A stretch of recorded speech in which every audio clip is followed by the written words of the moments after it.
So The Cure's third album, Faith, came out in 1981, the year following 17 Seconds, and it continues in that gloomy gothic rock style. As we talked about, Three Imaginary Boys is mostly upbeat, it's pretty poppy, 17 Seconds is more moody and atmospheric, and then I think Faith continues with that thoughtfulness and that contemplation that 17 Seconds introduced, but I think it's covered with a layer of melancholy. 17 Seconds is definitely a dark record, but at the same time, there isn't anything that is overly sad or mournful on that record. The story goes that after the release of 17 Seconds, the band was planning their third album and they were planning on writing stuff that was more poppy and upbeat, something similar to Three Imaginary Boys. But then the plan changed whenever every member of the band suffered some kind of loss. People around them died, and so as a result, they weren't really looking to write something happy. And so really with that in mind, you can see that there isn't anything good going on in their lives. This is a very gloomy record, and in my last video I compared 17 Seconds to being a haunted manor surrounded by a forest, and if that's what 17 Seconds is, then I would say that Faith is a cathedral surrounded by gray clouds. Like 17 Seconds, this is not really a record that you can throw on at a party, but it goes even further than that, I think.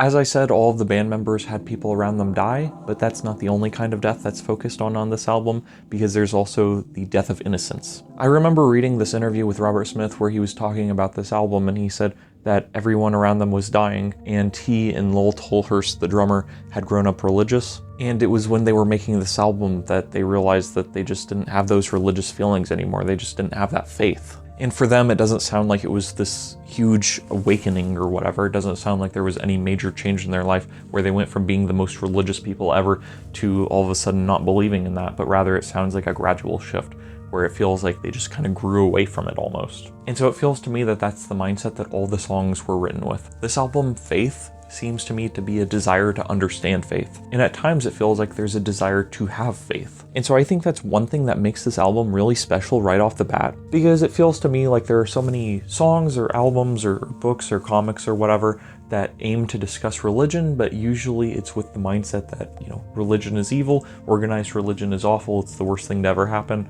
God is fake, don't believe in God, anyone who believes in God is an idiot. And whenever I'm talking about this, I'm talking about stuff like Preacher, the comic, or Hellblazer. And there's a lot of metal that falls into this category, you know, because a lot of metal is not satanic, but there's a lot that is. There's a lot of black metal in particular that is very anti-Christian, anti-God. And so it feels to me that oftentimes whenever you have some kind of artist or musician or writer who grew up in a religion and then falls away from it as they get older, it feels to me that they look back on that religion with anger and hatred. And I don't mean to say that these people are wrong or all wrong or their feelings are invalid or anything like that, but I am saying that this record doesn't really fall into that group. And so because of that, that elevates the album for me, and it makes it feel a lot more thoughtful and sophisticated than other records dealing with faith or religion or God or whatever else. Just like the cover of the album, I think there are a lot of shades of gray to be found in the world. And so I appreciate that about the album. And so with that, I guess we'll start discussing the tracks one by one.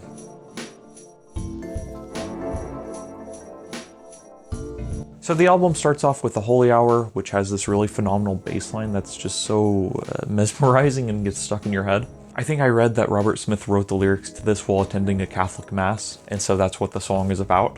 And essentially I interpret this song as being about the narrator sitting in church, sitting in a pew, and not really connecting with the sermon or what's being said. I really like the lyrics that this song ends with. I cannot hold what you devour, the sacrifice of penance and the holy hour. In other words, people are experiencing religious feelings, but the narrator is not, and he doesn't connect with it. I also really love the lyric, as all around the children play the games they grow tired of yesterday. And I think that lyric in particular really helps to generate a sort of listless mood. And that's a word that I've used a lot when discussing these early Cure albums, is listless. In other words, it feels like there isn't much movement, it doesn't feel like there's any progression, it feels like things have gotten stale the way they are. Yeah, The Holy Hour is a banger.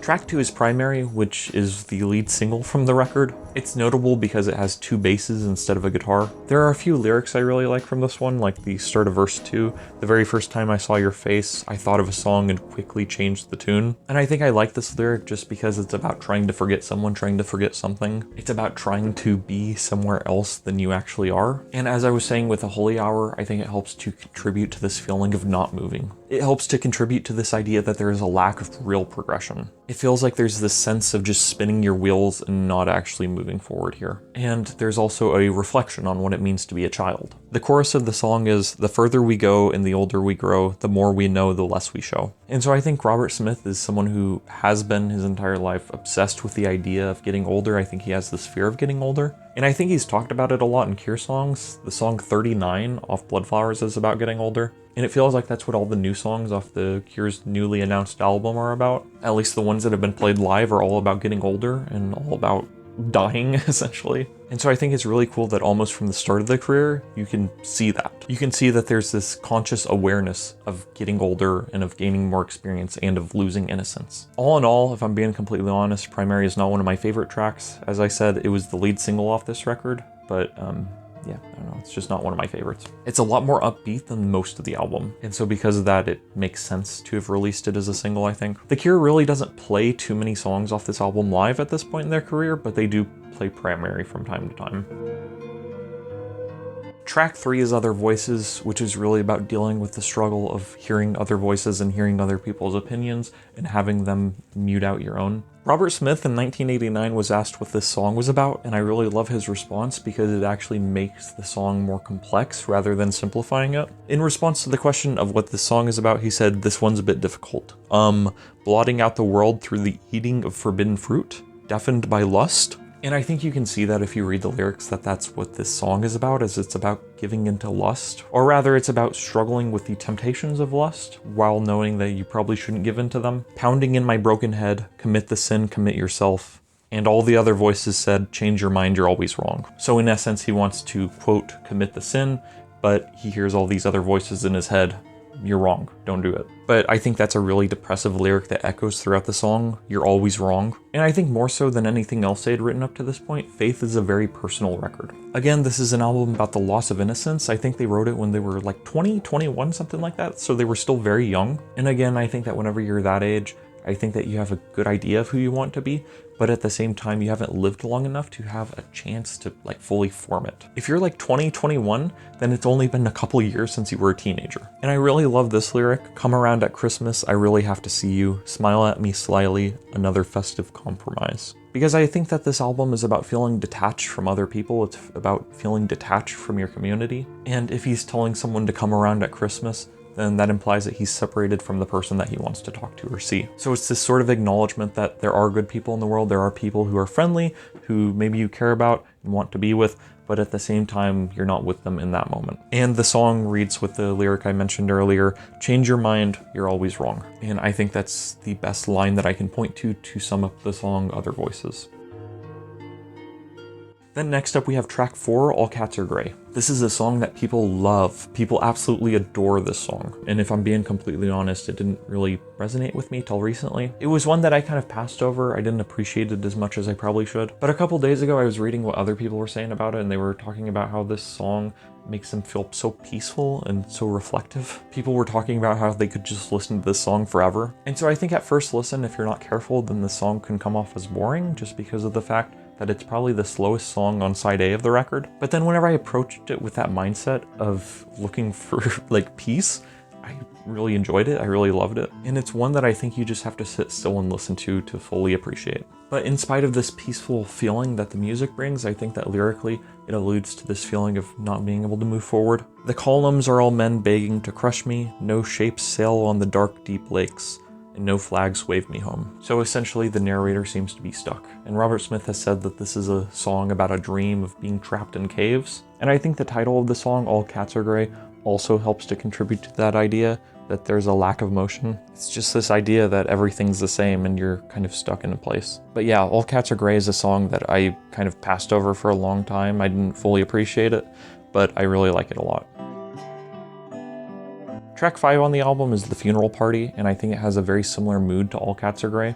It has this sort of swaying back and forth motion to it. And again, it's a very peaceful song, in spite of being about a funeral. And it's a song about death. Memories of children's dreams lie lifeless, fading lifeless, hand in hand with fear and shadows, crying at the funeral party. But yeah, this is a song that I've always loved. This is a song I've always appreciated. And it's certainly one of my favorite songs off this record.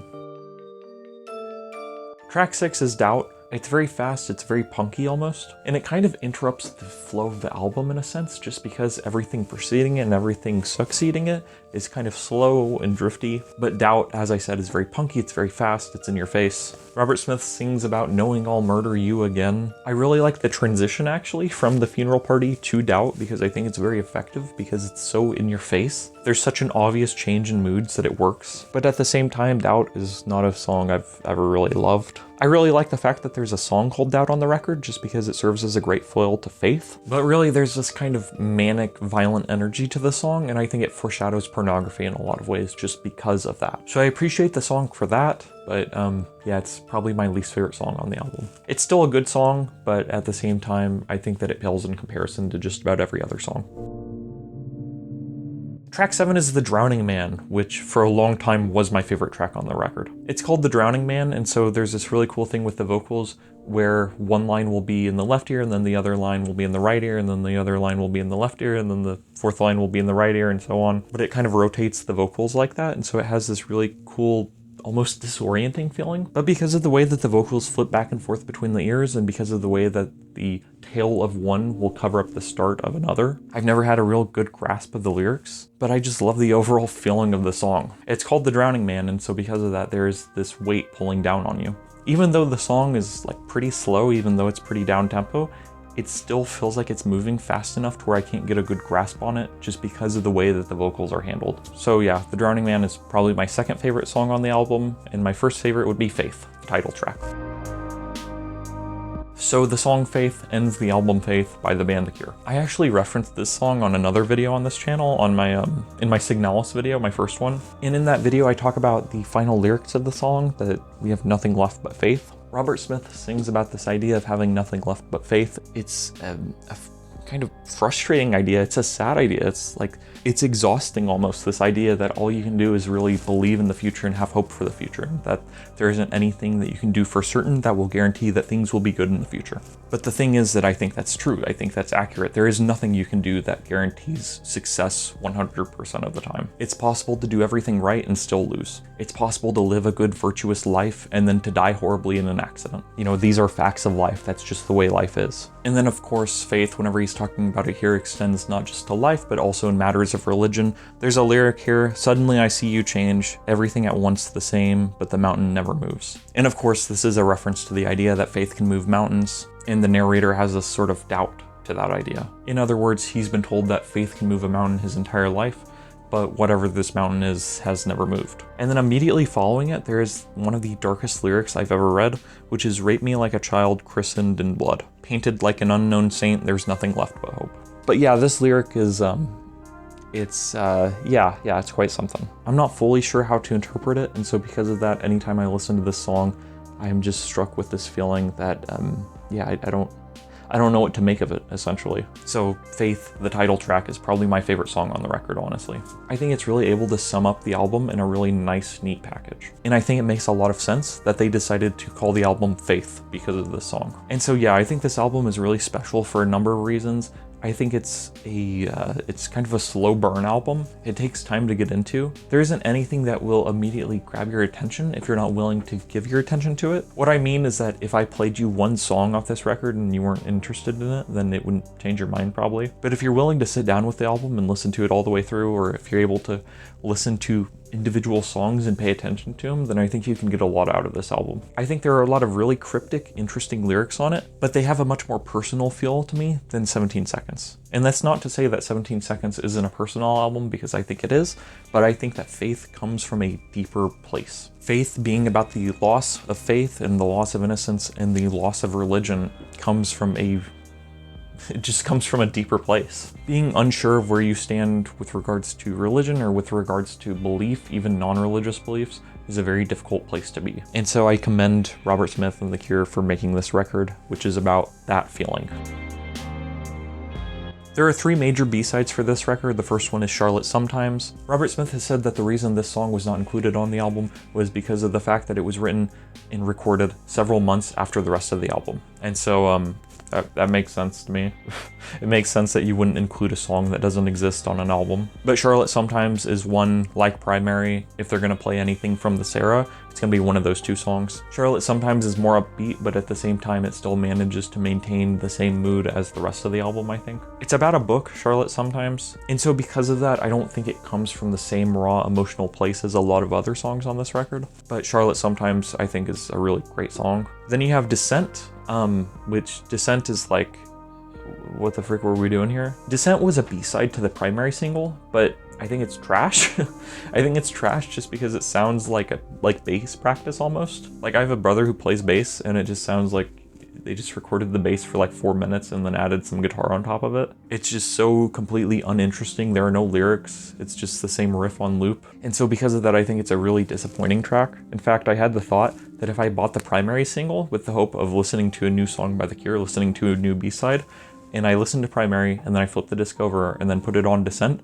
I would be severely disappointed. So yeah, I just don't think there's any real defense for Descent. Some people have said that they feel that it's very hypnotic, but at the same time, it's kind of a nothing track. It's one of the worst songs The Cure has ever recorded, just because it's like not even really a song. And you might think I'm being too dismissive towards it, but if you think that, then please let me know why you feel differently. And then the third major B-side is Splintered in Her Head, which is a really weird track. The drums are very tribal and aggressive. Robert Smith has a really weird vocal effect going on, and it just sounds very dissonant and cacophonous. It certainly foreshadows the title track of the Pornography album, but at the same time, I don't think it's quite as good as that track. Splintered in Her Head it's okay. I don't love it. I don't hate it. It's certainly unlike the rest of Faith. I think it's just a little too experimental. It's too weird for me. It just doesn't really fit in with the rest of the era. And so yeah, it's not one of my favorites. I don't think it's a bad song, but it's just not one of my favorites.